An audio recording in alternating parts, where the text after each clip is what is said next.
और चलिए अब आपको हम लिए चलते हैं यूपी के बिजनौर, जहां पर एक हैरान कर देने वाली तस्वीर सामने आई। सजा सुनते ही दोषियों ने सरेआम जज को धमकी दे दी। बड़ी खबर यह है कि बिजनौर में उम्र कैद की सजा सुनते ही दोषी भड़क गया।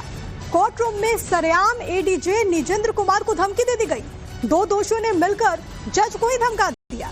जज साहब को घर गाँव पता होने की धमकी दे दी।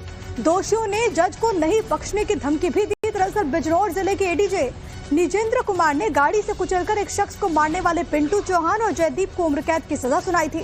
सजा सुनते ही दोनों दोषियों ने कोर्ट रूम में ही जज को मारने की धमकी दे दी।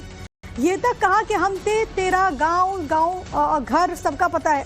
बताया जा रहा है कि रेणु की नंद अंजलि की शादी दरअसल जयदीप के बड़े भाई से हुई थी और किसी विवाद के दौरान अंजलि के पिता को खेत से खींचकर उसके ऊपर कई बार गाड़ी आगे पीछे करके चढ़ा दी और इससे उनकी जान चली गई। और इसी पूरे मामले में जज साहब ने सजा सुनाई थी, लेकिन दोषी तो इस सजा को सुनकर के इतना भड़क गए कि जज को धमका दिया। तो जज को धमकी मामले की क्या है पूरी डिटेल्स, ये भी जरा आप जान लीजिए। दरअसल बिजनौर में दो दोषियों को उम्र कैद की सजा सुनाई गई। हत्या के मामले में दो दोषियों को सजा सुनाई गई थी। सत्र न्यायाधीश निजेंद्र कुमार ने फैसला सुनाया। अब फैसला सुनते ही दोषी जयदीप और पिंटू चौहान ने धमकी दे दी। कोर्ट रूम में ही जज को जान से मारने की खुली धमकी दी गई। दोषियों ने कहा कि हमें पता है तुम्हारा घर, तुम्हें नहीं छोड़ेंगे। मृतक की बेटी को लेकर भी आपत्तिजनक टिप्पणी की गई थी। सरेआम दी गई धमकी से कोर्ट रूम में जो लोग मौजूद थे वो भी सहम गए। जज ने मामले की जानकारी हालांकि वरिष्ठ पुलिस अधिकारियों को दे दी है। अब आगे कानूनी कार्रवाई होगी, लेकिन आइए सुनते हैं पूरे मामले पर पीड़ित के सरकारी वकील और घटना के चश्मदीद ने क्या कहा।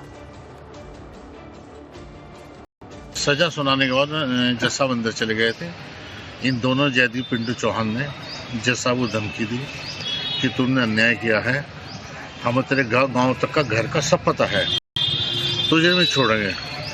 उसके बाद हत्या के लॉकअप तक जो है वे दोनों गाली देते बदतमीजी करते चले गए। फिर जज साहब ने एक लेटर जिला जज साहब को, DIG को, गृह सचिव को भेजा। यहाँ COCT आए, COCT उन्हें अपनी सुरक्षा में घर से छोड़ गए। जज साहब को? जज साहब। क्या नाम था जज साहब का? निजेंद्र कुमार जी। तो एडीजे